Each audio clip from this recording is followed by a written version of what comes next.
من يومين من يومين بالظبط، والناس قاعده في امان الله في اسكندريه، هوب لقوا فجاه الدنيا عاصفه وبرق ورعد وبتنزل تلج.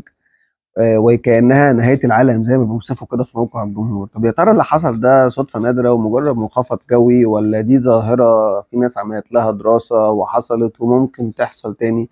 تعالوا نشوف كده جزء من اللي حصل ونشوف الموضوع ده عباره عن ايه.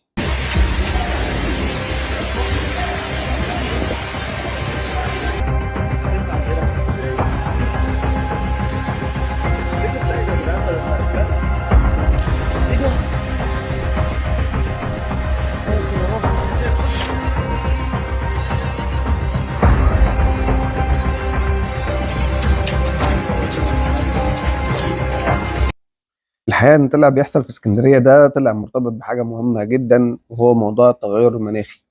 وفي دراسة كان عملها الدكتور عصام حجي ومعاه فريق بحث كبير في جامعة كاليفورنيا، وحدد فيه مناطق كتيرة جدا بيحصل فيها حاجة اسمها تآكل للسواحل. الكلام ده مش بيحصل عندنا بس، بيحصل عندنا هنا مثال في اسكندرية، وفي زيه في تونس، وفي زيه في شواطئ جنوب كاليفورنيا. والدراسة دي أثبتت إن معدل ارتفاع مية البحر بسبب تغير المناخ بيخلي مياه البحر تتسرب، وبالتالي منسوب المياه الجوفية بيعلى. منسوب المياه الجوفية ده بيعلى بيعمل إيه؟ بيبوظ أساسات المباني من تحت.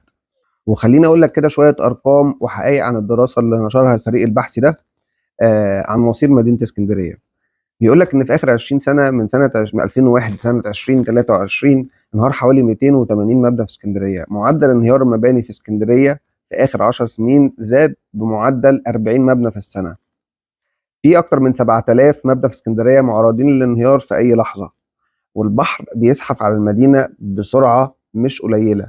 في مناطق كتير بيتاكل فيها الساحل، اللي المفروض يبقى جزء من الحل احنا ما بنعملوش. مش بنحافظ على الشواطئ ولا على الكثبان الرمليه، فاحنا بنبني مباني خرسانيه، وبالتالي مياه البحر بتتسرب من خلال تحت الخرسانه دي للمياه الجوفيه تحت، تعلي مستوى المياه الجوفيه. وهوريك كمان شويه تجربه عمليه معموله فيها محاكاه للوضع مع تكاثر الزلازل والكوارث الطبيعيه. الدراسه دي حذرت من ظواهر كتيره جدا ممكن تحصل زي اللي حصلت من يومين، بل واكثر من كده. وفي مثال حصل من سنتين ثلاثة في إعصار دانيال اللي حصل في ليبيا في ديرنا، ومات أكتر من 10,000 واحد. طيب هل الموضوع اللي هم درسوه ده قالوه خلاص، ولا قالوا ليه حلول؟ أساليب الحل بتاعة المشكلة دي إن أنت لازم تحافظ على الشواطئ بتاعتك، وتعمل حاجة إنشاء كثبان رملية، عشان هي دي بتبقى حائط الصد الطبيعي لمياه البحر، إنها ما تخشش وتعدي الشط وتدخل المياه الجوفية. وتنقل الناس اللي معرضة للخطر من مناطق الخطر، بحيث إن أنت تقلل الضغط على الشريط الساحلي قدر المستطاع. خلينا بقى نشوف التجربة اللي قلت لك عليها. زي ما احنا شايفين كده، هو بيجيب 3 بيوت بمختلف طرق البناء. اول بيت على خوازيق، وسامحونا في موضوع خوازيق ده بس ملهاش لفظ تاني. تاني بيت بيعملوا لبشه ويحطوا كده. تالت بيت عامله من غير اي اساسات، عامله دك وبلاط على طول، وحاطط كرة بنج دي بيمثل بيها ايه؟ مواسير الصرف الصحي. وحاطط عربيتين، حاطط الكلام ده تربه كله في تربه زي تربه المدن الساحليه، عباره عن 20 سم رمله، فيهم 12 سم من تحت ميه جوفيه، و8 سم جافين ما فيهمش حاجه. وبيعرضهم بعد كده ايه؟ لظواهر زي الزلازل او الكوارث الطبيعيه، وشوف النتيجه. هنبص كده هتلاقي البيوت بدات تروح وتيجي، وهو ده اللي بيحصل. وبيوضح تسرب المياه الجوفيه لاساسات البيوت، واللي بيخليها ايه؟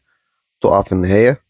ومواسير الصرف بتنفجر وتتكسر نتيجه صعود المياه الجوفيه لفوق. ودينا شفنا تجربة عملي بعينينا. الحقيقة في الآخر اللي عايز أقوله إن يا ريت نعرف نطبق الحلول دي. يا ريت ترجع اسكندرية زي زمان، يكون فيها شواطئ كبيرة زي زمان، علشان تحافظ على اسكندرية، عشان مدينة اسكندرية الجميلة اللي بقالها أكتر من 3000 سنة ما ينفعش يبقى في مصر من غير ما يكون في اسكندرية.